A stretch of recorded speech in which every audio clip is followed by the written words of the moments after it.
given Japan's no war clause in its constitution, can you explain whether in the war games, did Japan become a party to the war, and how did that happen, if it did?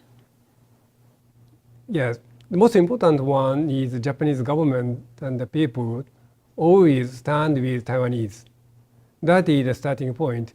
And year 2015, Japanese government established a Defense Security Act.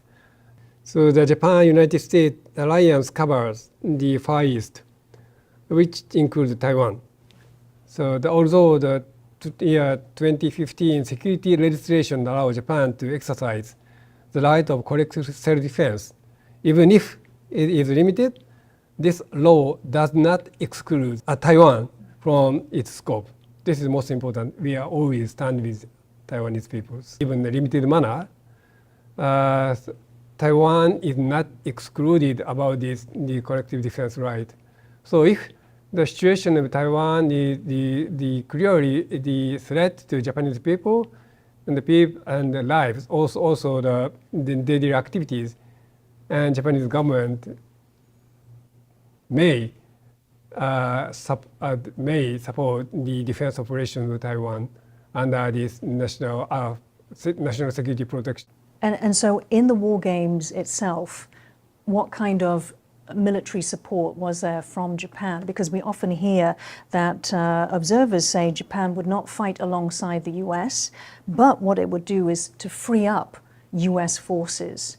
Japan is always the fight with the United States.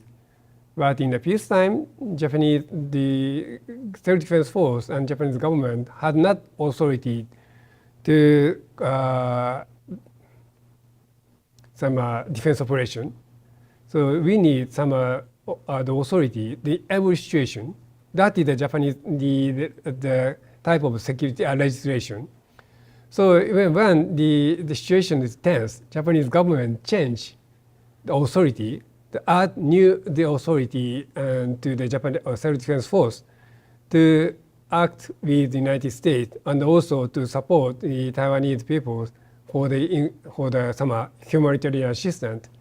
And in the war games, were there any surprises for you?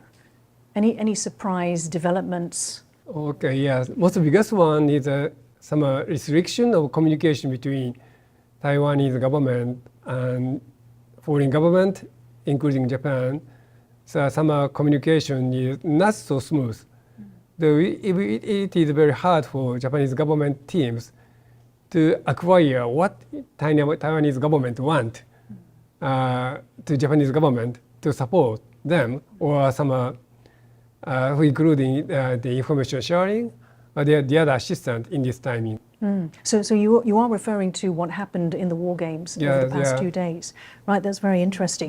Because that is I really understand the reason why. Because in the peacetime, Japan and Taiwan does not have a diplomatic relations.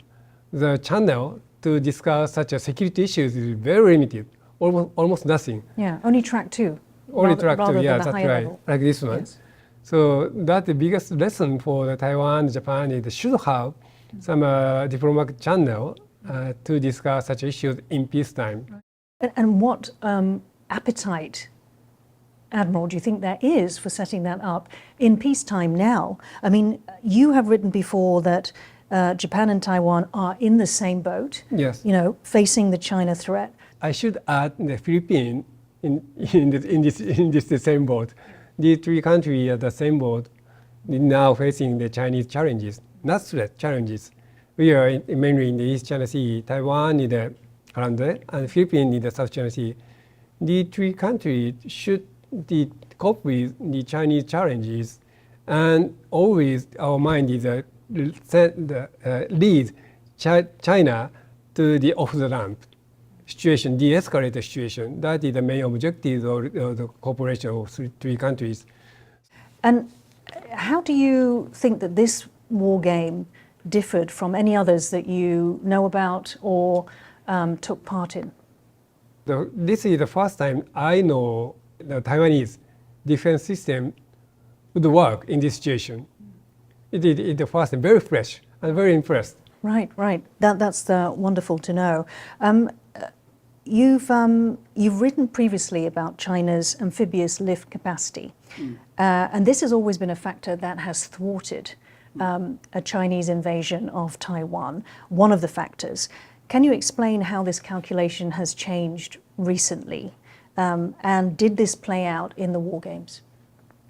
Yes, this war game, the scenario does not cover all these issues, but only the military amphibious ships, the commercial vessels act the amphibious operation on both sides of Taiwanese coast. I think it is quite impossible because the amphibious operation is not one shot.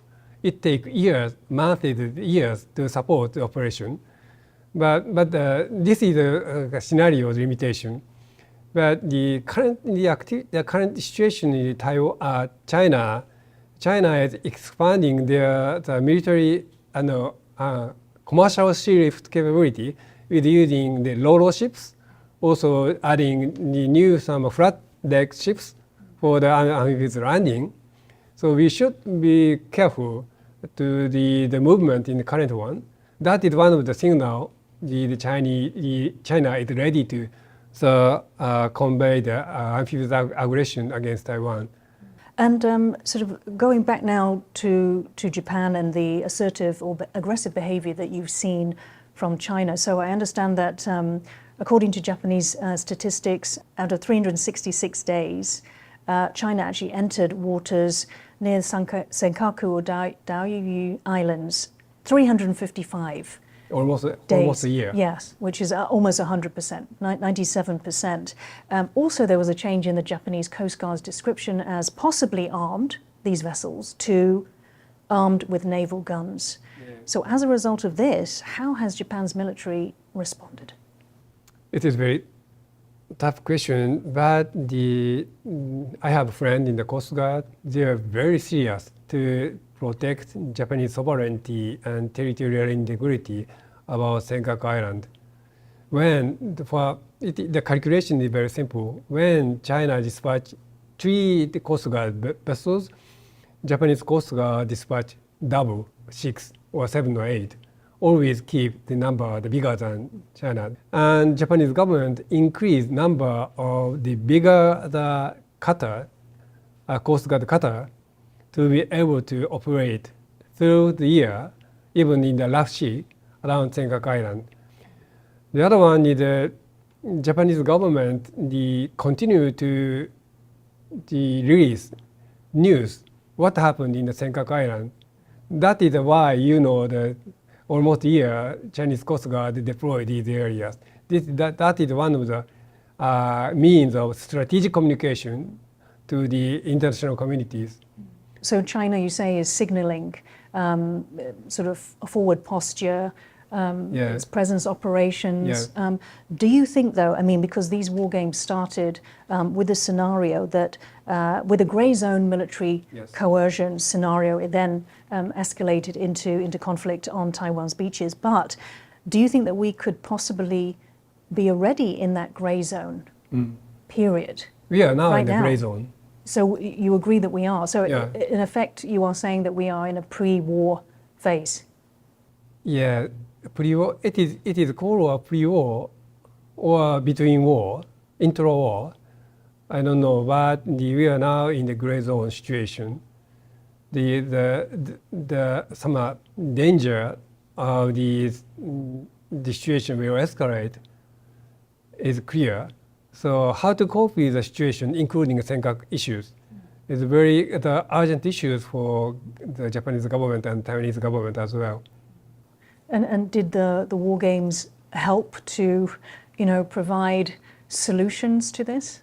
I learned a lot is when, for example, when Japanese government switch or some passive reactive policy to defense to more proactive one, it is very difficult to catch the timing, change our defense policy to even defend Taiwan, to protect Taiwanese people.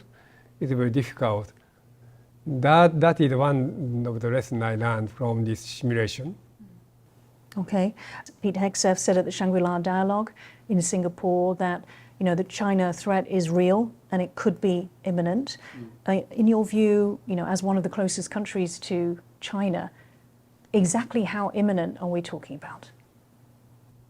We are always challenges. That is one of the situations of gray zone.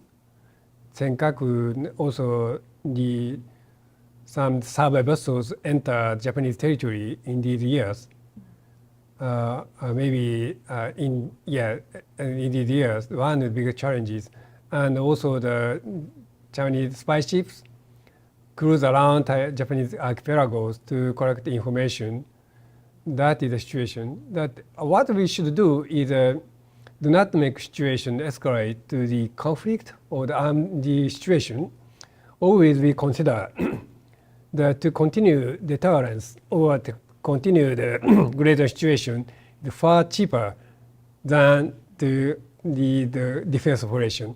So we should remember, the situation always lead to the off the ramp. And perhaps this might be one of the clues. So one of the conditions for this War Games, which was meant to be set in 2030, the organizers had set this. They said that Taiwan's value to the US is failing. So they identified 3 pillars. First, as a democratic partner, because of Trump's attitude towards Ukraine, assuming.